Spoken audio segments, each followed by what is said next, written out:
மதுரை மாவட்டம் கோவில் பாப்பாக்குடியில் டாஸ்மாக் கடைக்கு எதிராக போராட்டம் நடைபெற்று வருகிறது. அதன் நேரடி காட்சிகளை பார்க்கலாம். கூடுதல் விவரங்களை அங்கிருக்கும் செய்தியாளர் ஹரியிடம் கேட்கலாம். ஹரி, சம்பவத்தில் நகர்ந்து கொண்டிருக்கிற நிகழ்வுகளை குறித்து சொல்லுங்க.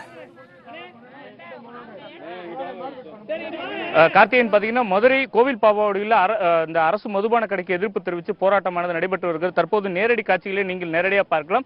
இந்த புதிதாக நேற்று அமைக்கப்பட்டுள்ள இந்த அரசு மதுபான கடைக்கு எதிர்ப்பு தெரிவித்து இந்த பகுதியில் உள்ள பெண்கள், குழந்தைகள் மற்றும் ஆண்கள் என்று அந்த கடையை முற்றுகையிட்டு போராட்டம் நடத்தி வருகிறார்கள். இந்த கடையின் முன்பாக அமர்ந்து இந்த மதுபான கடையை உடனே அகற்ற வேண்டும். இந்த பகுதியிலே மிக முக்கியமான பகுதி, ஏற்கனவே 4 கடைகள் இருக்கிறது. கூடுதலாக இந்த கடை அமைக்கப்பெற்றால் பெண்களுக்கு மற்றும் உள்ள குழந்தைகளுக்கு பாதிப்புகள் ஏற்படும் என்று தெரிவித்திருக்கிறார்கள். காலை மாலை 2 நேரங்களிலும் நடைபயிற்சி மேற்கொள்ளுவோம், அதே போன்று இரவு நேரங்களுக்கு 7 மணிக்கு மேலாக இங்கு நடமாட முடியாது என்ற குற்றச்சாட்டை முன்வைத்திருக்கிறார்கள். தற்போது காவல்துறையினர் அவர்களிடம் வந்து தொடர்ந்து பேச்சுவார்த்தை நடத்தி வருகிறார்கள். தற்போது போராட்டத்தை கைவிட்டு கலந்து செல்லுமாறு சொல்லியிருக்கிறார்கள். இருந்த போதிலும் இங்குள்ளவர்களை பொறுத்தளவுக்கு இந்த போராட்டமானது தொடர்ந்து நடைபெற்றும், கடை உடனடியாக அகற்ற வேண்டும், அதற்கு அரசும் காவல்துறையும் உரிய நடவடிக்கை எடுக்க வேண்டும் என்ற கோரிக்கையை முன்வைத்திருக்கிறார்கள். இந்த போராட்டத்தில் பங்கேற்றுள்ள பெண்கள் ஏராளமாக நம்மோடு இருக்கிறாங்க, அவங்ககிட்ட கேட்கலாம்.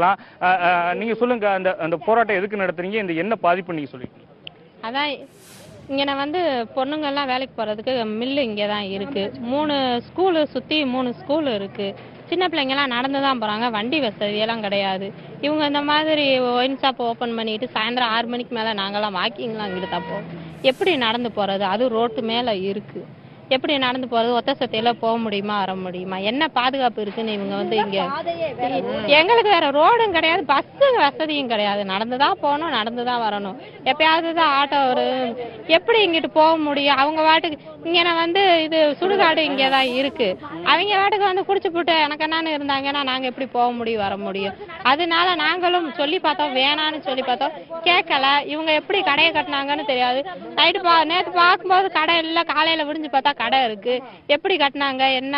அதனாலதான் வேணான்னு சொல்லி கடையை உடைக்கிறதுக்கு போராட்டம் பண்ணிக்கிட்டு இருக்கோம். நீங்க ஒரே இரவுல இந்த கடை அமைக்கப்பட்டிருக்குன்னு சொல்லியிருக்கீங்க. இது குறித்து அதிகாரிகளுக்கு, அரசு அதிகாரிகளுக்கு தகவல் சொன்னீங்களா? அவங்க என்ன சொன்னாங்க?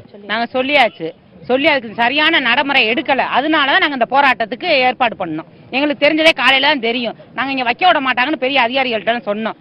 அவங்க இதுக்கு ஆக்ஷன் எடுப்பாங்கன்னு நாங்க நினைச்சோம். யாரும் இந்த நிமிஷம் வரைக்கும் யாரும் எதுவுமே எடுக்கல. அப்புறம் தான் நாங்க போராட்டம் பண்ணோம். நீங்க சொல்லுங்க, இந்த போராட்டமானது இப்ப தற்காலிகமா நடத்துறீங்களா, இல்ல கடையை எடுக்கும் வரை தொடர்ச்சியா நடத்துறதுக்கு முடிவு? என்ன மாதிரி போராட்டம்? தற்காலிகத்துக்குன்னா நாங்க வந்திருக்கவே மாட்டோம். ஒரு நாள் அடைச்சு என்ன செய்ய போகுது? பெர்மனண்டா இங்க இருக்க கூடாதுங்க. இங்க சாராய கடை எங்களுக்கு இதே வேணாம், இந்த பக்கம் எங்களுக்கு வேணாம். அவ்வளவு குடியிருப்பு மக்கள் இருக்கிறது. வேற எங்க அதனாலும் கொண்டு போய் வச்சுக்கிட்டு இங்க வேணாங்க. எடுக்கிற வரைக்கும் நாங்க போராடுவோம். சொல்லுங்க, இந்த சைடுல என்னென்ன பள்ளிகள் இருக்கா, என்ன எதுக்காக நீங்க முக்கியமா சொல்றது, என்ன காரணம்? என்ன இங்க அந்தோனியார் ஸ்கூல் இருக்கு, இங்க ஒரு ஸ்கூல் இருக்கு. குழந்தைகளுக்கு பாதுகாப்பு இல்ல, லேடிஸ்க்கு பாதுகாப்பு இல்ல.